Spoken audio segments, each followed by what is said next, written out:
it's my pleasure to interrogate the three of you about about historical novels, contemporary novels, how we bridge the gap between the two, what we are drawn to as writers and storytellers. So what I'd love to do just to begin with is maybe, if you don't mind all introducing yourselves, Bali, we'll start with you. Yeah, sure. And maybe also just let us know. Do you want a mic? Yeah. And what inspired you to become a writer and start you on your journey? Okay, so I'm Bali Rai. I've been writing for nearly 26 years. What inspired me to write? Sue Townsend, writing about the next door neighbours in the city that I grew up in. I was going to say Roald Dahl, but it really wasn't Roald Dahl. I read Roald Dahl, I liked it. It was Sue Townsend, and then basically my experiences of Leicester as a city. So. Hi, I'm Savita Kalhan. I've been writing for quite a while, and what inspired me to write was when I was living in the Middle East, and I was heavily into fantasy epics, and I had smuggled books back into the kingdom in my suitcase at that time in the 90s, and some of the series turned out to be pretty poor, so I thought, why don't I try my hand at writing one myself? So I wrote a 600,000 word fantasy epic by hand, and that led me into writing. So it's really probably Lord of the Rings and The Hobbit and the Narnia books that led me into writing. Classic. Amazing, thank you. I'm Hiba Noor, and just got really excited at the mention of Middle Earth. I want to talk about that instead. But yeah, Middle Earth and Narnia definitely played a part in my journey to writing as well. I think for me it was kind of, I think it was very innate from a young age, like since I connected to words very early on, just feeling like they're the means by which, I process the world. So it's kind of like all the light and the darkness and the ugliness and the beauty and the chaos and the wonder of this thing that is life. Words are the only thing that actually allow me to kind of untangle some of it and make a little bit of sense. So it's kind of, I've been writing poems and stories and articles, and I used to be obsessed with Reader's Digest when I was like 7 and used to read it back to back. But yeah, so I've kind of always been writing as a means of sort of survival. But then it was only about 5 years ago that I sort of fell into publishing, and that was through an open call from Puffin on Twitter.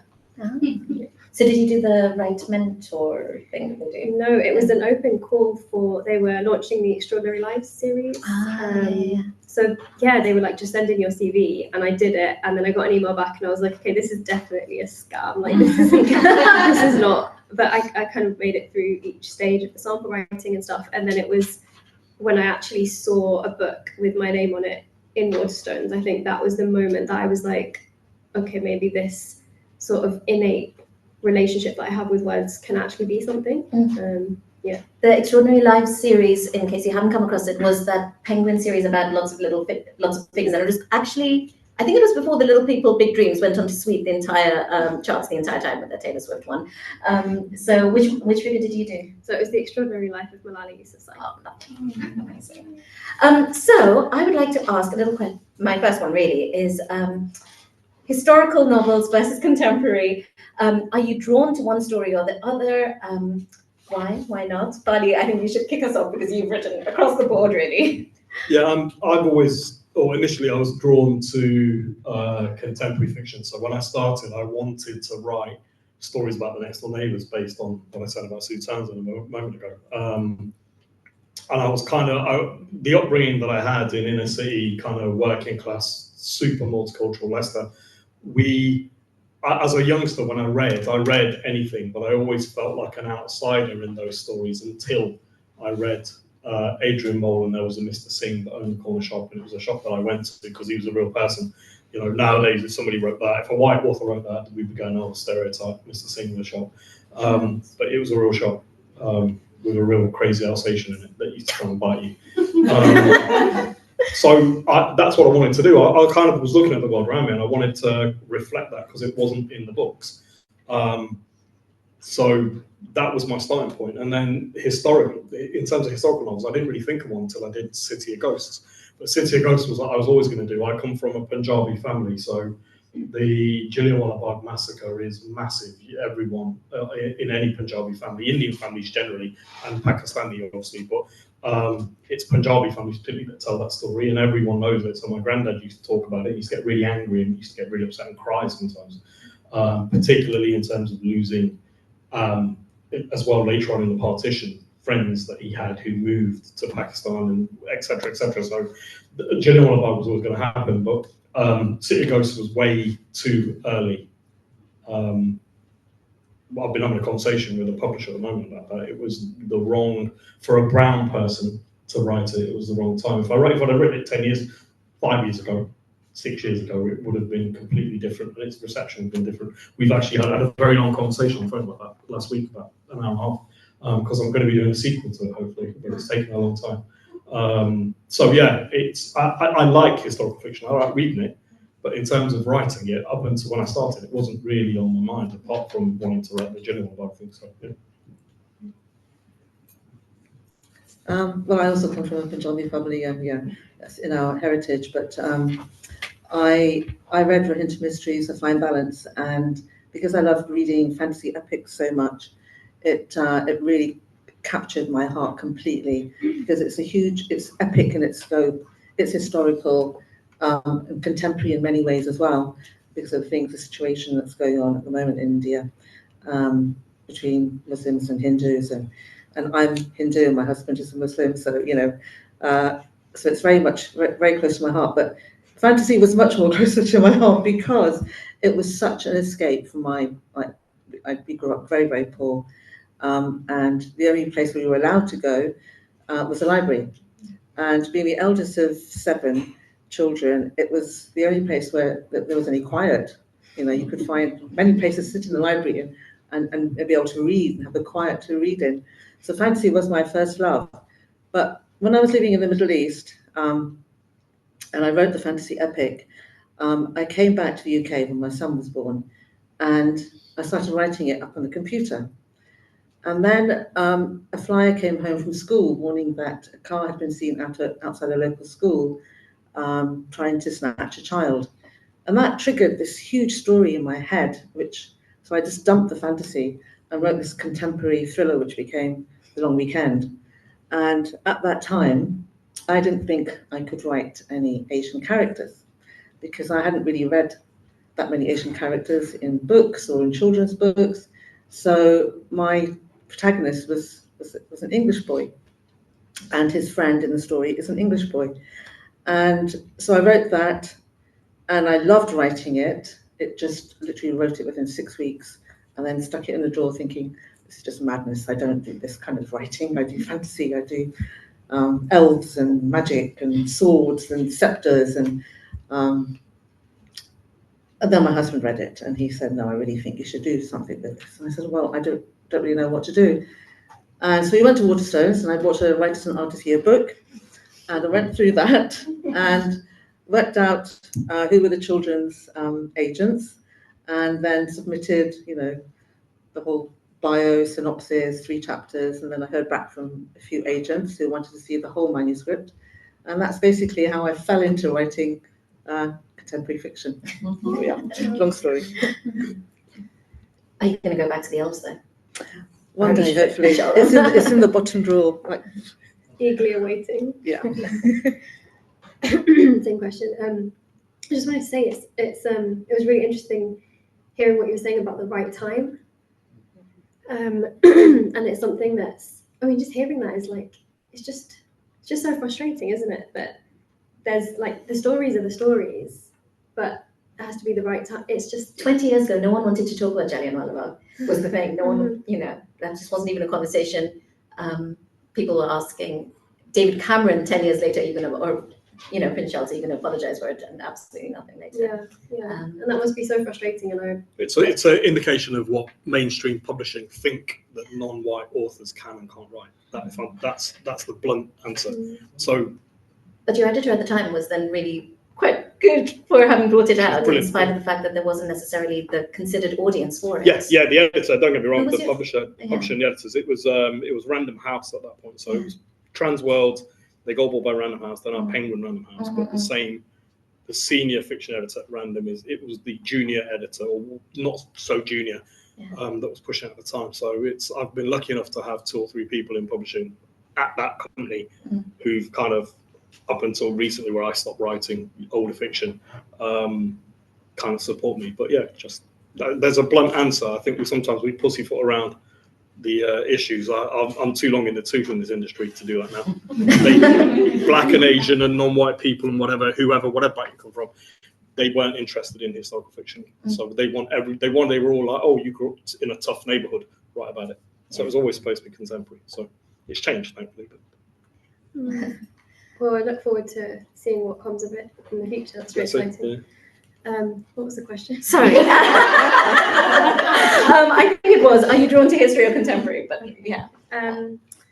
So the 2 novels that I've written that are sort of in the middle grade category are both historical fiction. So the first one is Sophia's War, which, talking of timing, has been sort of bizarrely relevant to where we are now, horrifically relevant actually, and it's been a really sort of strange, harrowing kind of journey through that. But the second one is about partition, and that's coming out in spring. I think with both of these books, I would say similar to yourselves, it's not that I've always been like, I need to write historical fiction, you know, this is where I'm going to be. I would have probably said I would have written contemporary or fantasy, maybe not as long as yours, don't have the stamina to write as 600,000 words, but by hand. No. Yeah, I can show it to you. I really do. That's incredible. I didn't have a computer in the 90s in Jeddah. That's incredible. I'd love to see it. Wow, that's a bit mind blowing. Broken Hiba. I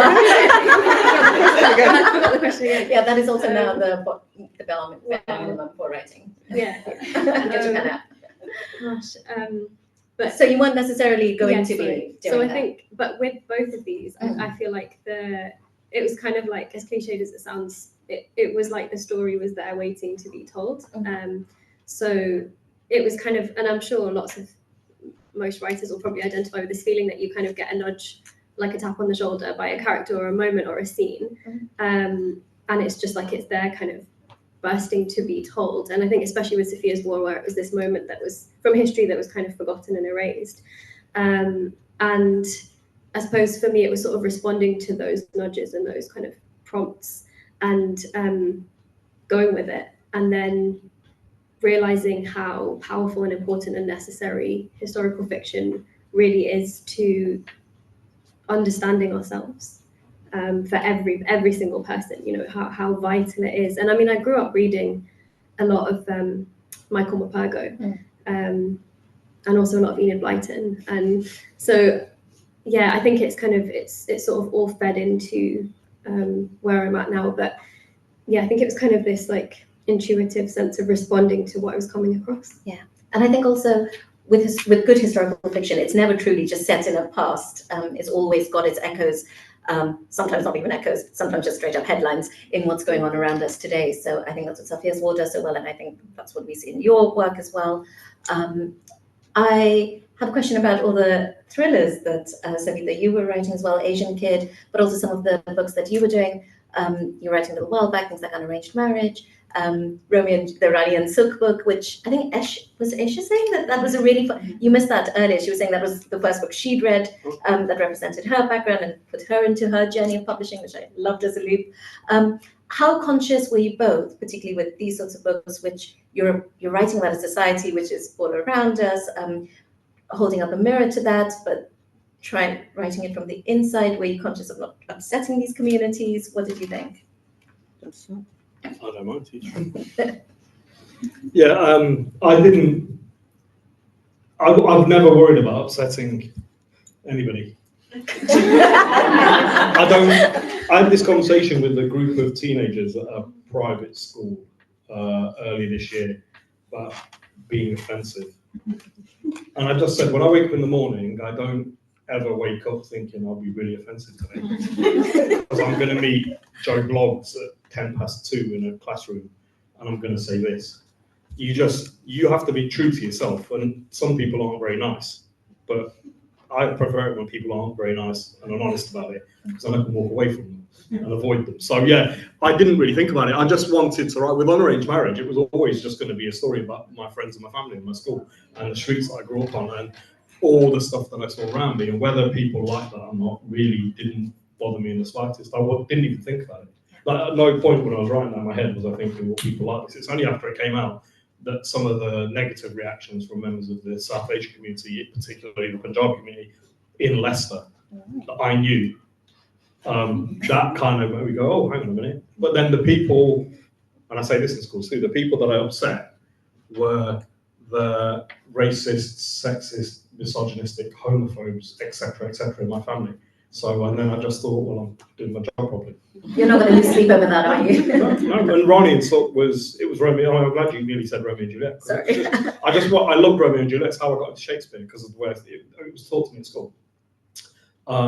So I wanted to be like I wanted to draw the comparisons between Soni Mehiwal and Hira and John, all these different stories, and the idea that Romeo and Juliet is probably a story that started in the East and travelled along the Silk Road and ended up, may well be the other way around, but the Chinese and Indian traditions of those stories are way older than the European ones. They existed before Europe, it's essentially as an entity existed. So yeah, but no, I've never once thought about that. That was a question, wasn't it? I just think I've always just written what I feel like writing. And I've never done it because I think it's a trend or I see a trend or anything like that. It's characters. You said it. It's the characters come and tap you on the shoulder and they say, oh, and sometimes when I'm writing a story, in Ronnie and Sook, it's supposed to be about two Asian kids, but my favorite character was the working class, loud white girl, Natalie, because she was only going to be in it for about a quarter of the story, and she tapped me on the shoulder and went, no, I'm in it till the end. So, Savita? Did Asian kid come and knock you on the shoulder and say, write me? Actually, yes. Yeah. Because my son was sitting down to revise for his exams and he hadn't done much before the April. So he said, Mum, I'm going to sit down next to you. And I said, okay, I'll work in the kitchen on the counter as well then. He said, you can see how much work I'm doing. And so when the results come out, you'll know that I worked as hard as I possibly could. I'm going to start a new book then today. I'm going to call it That Asian Kid. He said, oh yeah? I said, yeah. It's going to be about you and all your friends. And I'm going to write the end on the last day of your last exam. And I did. So that is how That Asian Kid came about. And it probably did upset lots of people, lots of English teachers, I think, like English teachers. It's because it's about a racist English teacher. The South Asian community loved the book because it does explore racism and one boy's fight against this teacher who is marking him down unfairly. And it speaks to lots of Asian kids because they do still experience racism, much in the way that my parents did. I did. I've had my head bashed into a brick wall. And the bloke said, go back to your own country, which is kind of ironic because I was in Wales at uni and he was English. So it was born from lots of things, lots of stories my son had told me about his experiences at school and his friends, and also from my own experiences at school and the whole quota system that used to be in place. I'm not sure whether you all know about this, but there used to be a quota in place. I was already at grammar school and my sister passed her 11 plus, and the headmaster told my dad that she wouldn't be going because the quota had been filled. Well, I was already at the grammar school. Out of 1,000 girls, there were 2 Asian girls and 1 mixed race girl. So that was the quota, 3 every 5 years or whatever, which was crazy. So I wanted to write a book that explored that. So that book went down very well with the South Asian community. However, The Girl in the Broken Mirror, less so. It did go down really, really well with lots and lots of girls at school. So all the school visits I have girls who come up to me and say what a massive impact it made on them because I explore rape in that book. And rape is a taboo issue still in many communities, not just the Asian community. So I explore that in that book. And boys have read it. And And that's what I wanted. I wanted it not to be a graphic book, but to explore this girl's journey, what happens to her and how she tries to find a way through that and come out the other side of it. So girls have loved the book and have written me. I have literally hundreds of letters from girls at school saying, I'm so glad you wrote this book. It was one of the hardest books ever to get published. So that's why I don't care either. If there's something, a story I need to tell, I will tell it and I will write it. And I won't be afraid to do so, although it may take me 20 years to get published. But I will still, if that story I feel needs to be told, that girl's story, then I will tell it as best I can. So yeah, so it's mixed really. With kids generally, because I run a teen reading group as well, and lots of them are Asian, it's a very mixed group. They've all loved my books. I give them to them straight away and they give me feedback. They're brilliant at that. So I know with the younger South Asian community, they have no problems at all with my books. And that's what I'm writing for. Thank you for sharing all of that. The Girl with the Mirror, Girl with Broken Mirror came out just before the school scandal with all the abuse that was going on between the kids and how a lot of the girls were feeling under a lot of pressure from boys, and it really, our shop is in North London, so a lot of our local posh privates were really going through it. And I think as your book must have really found a mark within all the girls, I think. So thank you for that. Hiba, what's been the reaction to your book from the various communities who've been reading it? Thank you.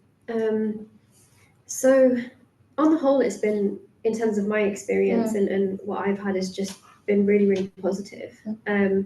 Obviously there's been, you get the odd review that you can tell this has touched a nerve. But on the whole, the schools that I've been to, the librarians, the teachers, the messages that I've had, the letters have just been really, really moving. And I think the kind of thread that is throughout them all has been that it's humanizing. So that sort of humanizing the other at a time when like the mainstream narrative and politicians and the media and it just this constant sort of barrage and overwhelm of othering, and I think as time goes on and as we progress deeper into this technological madness, the intensity of that kind of being able to discern truth from falsehood and fake news and propaganda and all of this is just going to get harder and harder. And I think, I guess, my hope, and I think all of our hopes, is just to be able to in some way equip readers with the tools to maybe dig a little bit deeper, and have the curiosity and the sort of, understand the need to think critically, and to sort of have that regard for the human beyond, and above all else. Yeah. So do you feel that they're coming across your story for the first time? They haven't come across it in schools or anything, and this is brand new? Absolutely not. Yeah. I think in the last 3-4 years, I've only come across maybe 2 people in sort of my own circles as well as wider circles who'd actually come across the story of the Grand Paris Mosque in World War II. So it does feel like something that's very, very fresh and new, and unfortunately ironic and vital right now. I do think the role of the historical novel in children's world particularly is literally taking place of curriculum, curriculum topics and relieving the teacher of some extra work at various points. I think both of you will have filled in the gaps that haven't been done, sometimes by necessity because they've got so much on their plate as teachers. But there's a lot of education via your books, Eric. And how much research did you have to do for it, Bali, for your books, with the Scholastic series that you're doing at the moment, the Voices thing? The Voices. Voices, the initial story, it was Tony Bradman, who's a series editor, a friend of mine, who said 2017-ish, I think, said, do you want to write this story? We've got this Scholastic, want to put together this one. It was an editor of Scholastic. They want to do a series that brings to the fore kind of because writing about Indian history or the history, you know, the historical fiction set in Nigeria because you're of Nigerian origin is great, but it's still the other a lot of the time. So the British colonial historical stories that are about non-white people were few and far between. So he was like, you know, I've got this series that we're working on. We really want you to have a look at the role of the Royal Indian Army Service Corps at Dunkirk. And I went, who? I knew who they were. I just didn't know they were at Dunkirk. I thought they'd maybe a bit later, and that's just because of the way history is taught in this country. So yeah, it didn't take me long because the minute I realised I didn't know their story, I was like, shit, what do you mean I don't know the story? So I was delving into it. So I did that. The research for that took about a month, and then I started writing a draft, and then John Ashdown, Captain John Ashdown's family, so his two sons, so Mark and sadly Paddy Ashdown, who passed away before I finished it, they kind of got involved and started telling me stuff, especially Mark was on the phone or emailing me saying, oh, there's this and this, and sending photos and stuff. So yeah, City of Ghosts on the other hand, the first one I did, I researched that for a year and a half before I even put my finger on a keyboard. I was going to say pen to paper. But you were taking the Savita way of writing. Yeah. I do all my notes by hand, so the notes were all in my hand. But yeah, that took a year and a half. I mean, a year and a half in total. Probably a year. I'm thinking about it. Probably it took 18 months to go from the idea to having it ready to show to the publisher. And most of that was research, not writing. And there's so much you can learn that I imagine it's probably quite intimidating to then actually start the story. Or are you then ready? Is it bursting out? Well, no, because then you get to a point where you have to work out what you want to leave out. Because you can't put everything, you can't dump facts in. I think, you know, there's a particular phrase for that, isn't there? So it's about what you left out. And then I got it in the neck afterwards from historians, because my Amritsar didn't look like the real Amritsar, but I just jumped the real Amritsar. I needed like an alleyway there. I'm gonna just make it up. Packing up historians is maybe the most fun thing you can do in fiction. Yeah, I'd upset a few. Mind you, the one I upset with Now or Never is actually really happy about the Hardest Thing Malik one, so I must have done something right in the 5 years since he slagged me off several times. Congratulations. You should wear that as a badge of honor. Hiba, was it hard to balance fact with fiction? And how much did you get quagmired in the research? So I think with Sophia's War, it was actually kind of similar to you. So when I came initially, the story was presented to me, I was like, how on earth did I not know this? And you know, I went through this kind of roller coaster of feeling really sad, really surprised, shocked, and also like, gutted and almost a bit ashamed for not having come across it.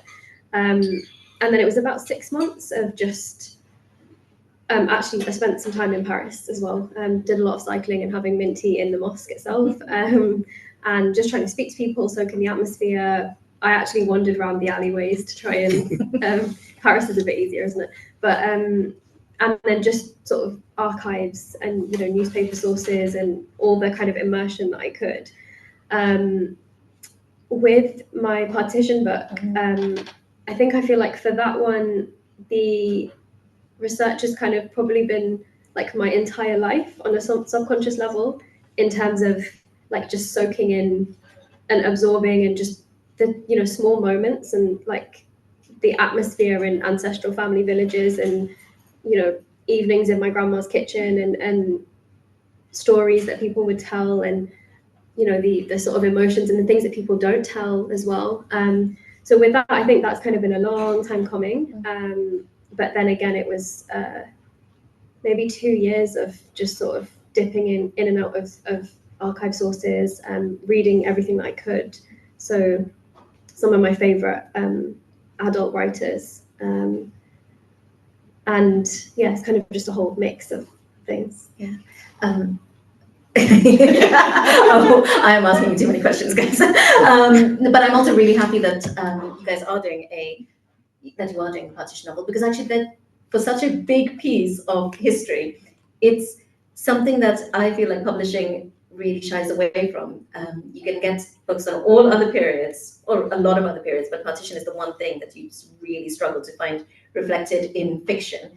And then when you're trying to tell teachers, primary school teachers, this is what you're trying to explain, this is the story, this is how this is how England and the South Asia was formed at the same time. There's nothing really to support it.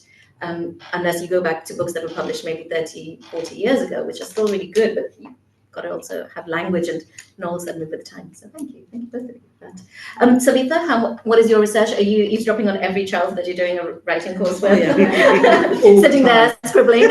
All the time. I do my research through my the local library team reading group, which I run voluntarily, and that's brilliant because I get to hear them talking and find out what's important to them, what isn't important to them, what they're into, what they're not into. So that's all fantastic. And then in school visits, Q&As are really enlightening sometimes about how kids are thinking. And then I do the creative writing workshops where I'm walking around the classroom basically and talking to the kids and helping them write the stories and noticing what names they're using and what kind of story ideas that they're coming up with. And it's the kind of stuff perhaps when I was at school, I actually did meet Roald because I won a short story writing competition called Money. Was he nice to you? He was actually, yeah. He was, but there was lots of people around, so. What was I saying? Stealing ideas from stealing ideas. No, I didn't say stealing ideas. I said no, but it's interesting seeing what's important to them and what they include into their stories, and also what kind of stories that they're reading and what they're really into. So that's how I do my research, basically. Bali, tell us a bit about your experience of going to schools, because you've been doing this a really long time. How have you found the conversations are changing in the schools? How did they receive you? Tell us a little bit about that. Yeah, I mean, the reaction is pretty much the same as when I started. Yeah. So I did my first school event. It's my old school, the day my first book came out. So I was here. I was on BBC Breakfast News being interviewed at White City, as it was then. And then got back on the train and went back and just nipped in. I got given these horrible Year 9 boys that don't read.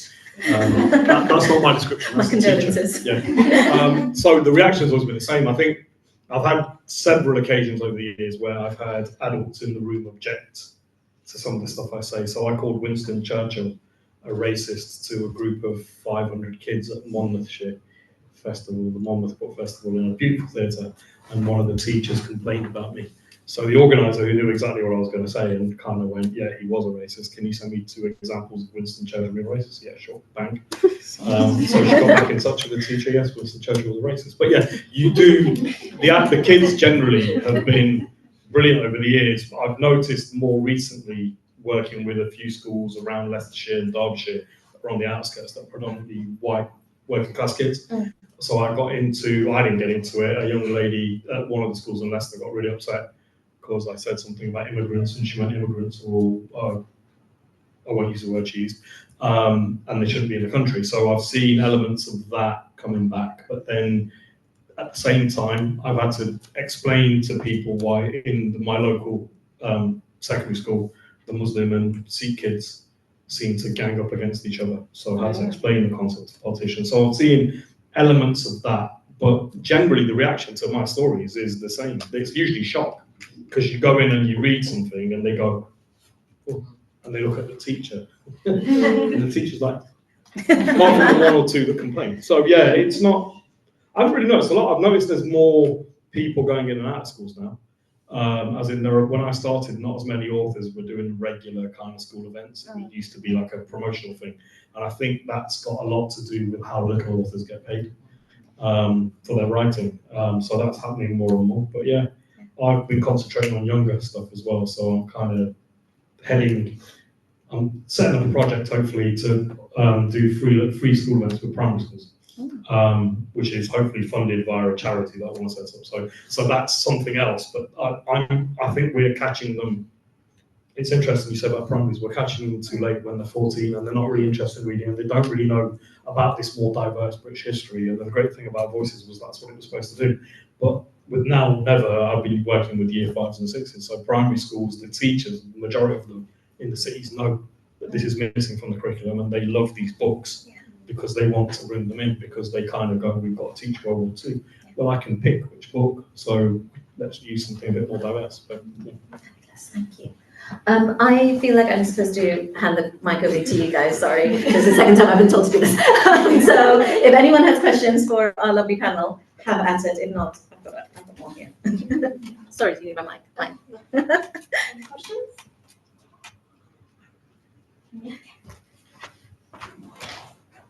Hi, I'd love to know, how does it feel different writing about English or European or like Western historical events versus writing events set in India or Pakistan or elsewhere in South Asia? And also, I guess, maybe leading on from that, maybe not. How does it feel writing alongside white authors of historical fiction who aren't engaging with these events in the same way and who are maybe downplaying aspects of the South Asian experience or like ignoring it completely? Big question. I think it depends on the second part, which white authors you're talking about.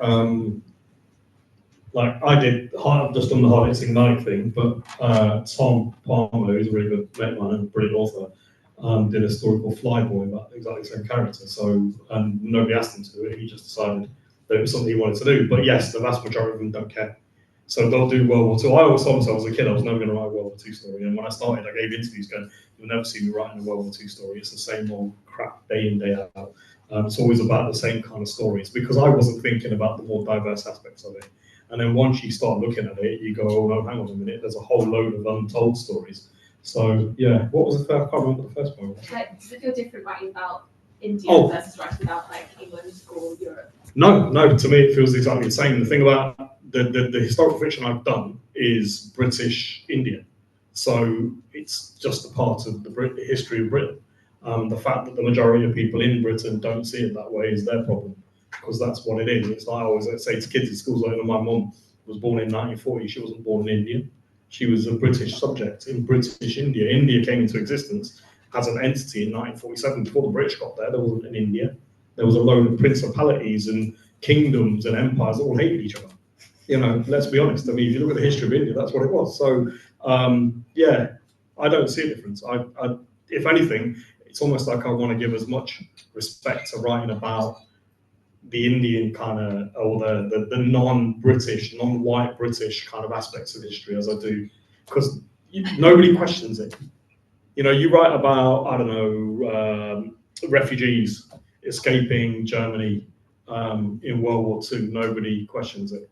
You do the same thing about the Bengal famine, and half the publishers go, what do you mean Churchill ordered the deaths of 1 million people? It was more than 1 million, but yeah. So they need the same amount of respect, and that's what I try to do. So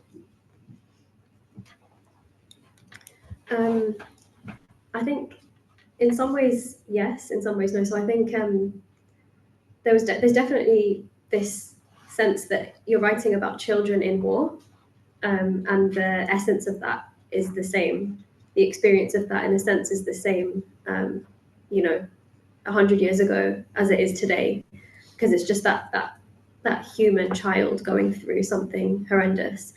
But then, so there's definitely sort of elements, like when I've written Sophia's War and the Partition one, sort of just 2 years apart, and there are so many sort of parallels that I see there that are universal and sort of related to this human experience. But then there are differences, and I think it's kind of felt, it's weird. It's almost like World War II, writing about World War II was this familiar territory. So even though it was a story that wasn't known and I, hadn't come across, and it's almost groundbreaking in terms of the communities that it spotlights together, the context, the wider context was so familiar to me because I grew up sort of immersed in it, doing it in primary school, secondary school.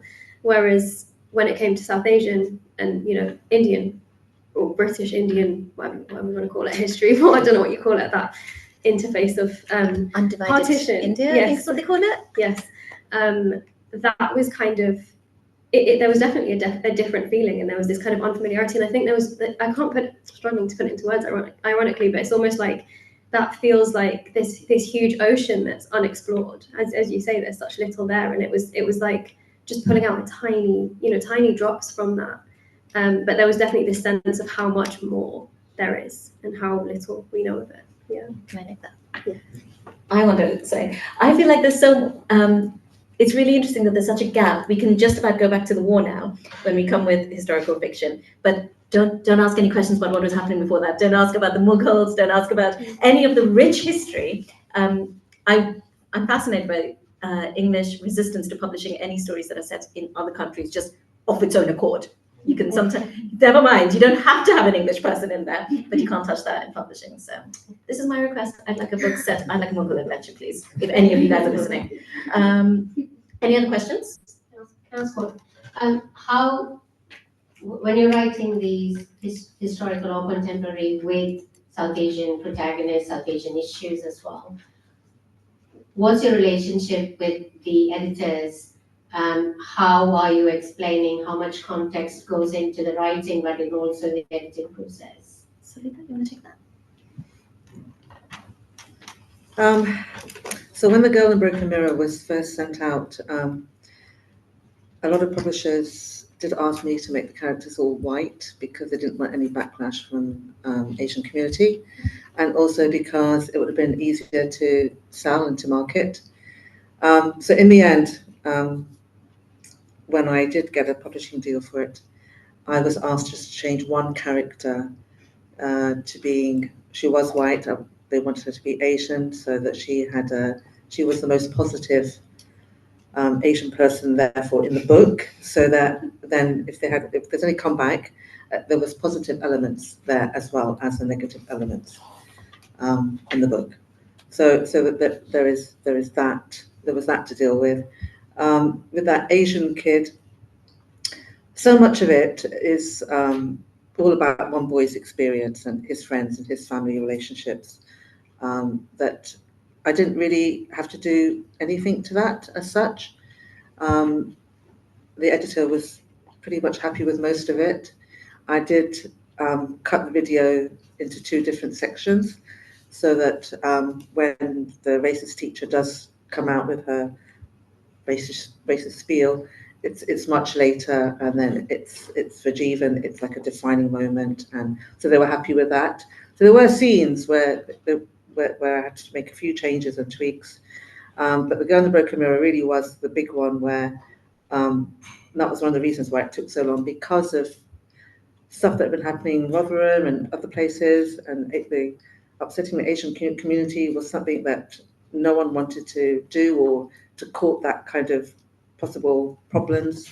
That was the hardest. That was a struggle, really, and that was for me. It was about a girl who has her own identity, and she is struggling with this culture clash.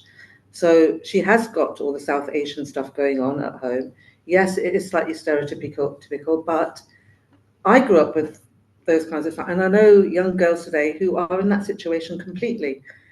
So I felt I was drawing on something that's actually there, that's real, and that's tough to deal with. Tough for girls who have this life outside the house, and then their life inside the house, and that can be really tough. So I felt I was being pretty true to myself and true to the character and her background when I wrote the book, and I'm really glad that they didn't ask me to make any more changes, basically. Thank you. Hiba, what was it? Did you find it? How did you find the editorial process? So I think both of my books, the historical fiction, have been with Anderson Press, and to be honest, it's been really, really good. So I think things have definitely changed a lot, but I definitely felt a lot of kind of respect and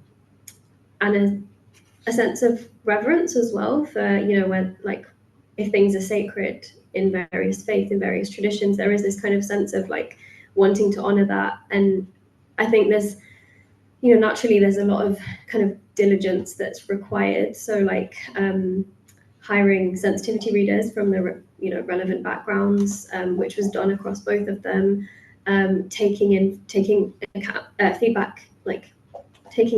feedback in account. Into account, goodness me, it's been a long day. Taking feedback into account, and kind of, I think I felt very sort of supported by them, and I'm really, really grateful for that. And I think, I think things have definitely changed, and I know from friends and other people that in the wider kind of context, it's not always like that. I think I've been very, very fortunate in that, and the resources that have been pulled in, and the way that it's been viewed. Thank you for that. Thank you for sharing that. I'm being told time is up, so even though I could keep asking all of you questions, thank you, Bali, thank you, Savita, thank you, Hiba, for some brilliant insights today. And yeah, thank you very much.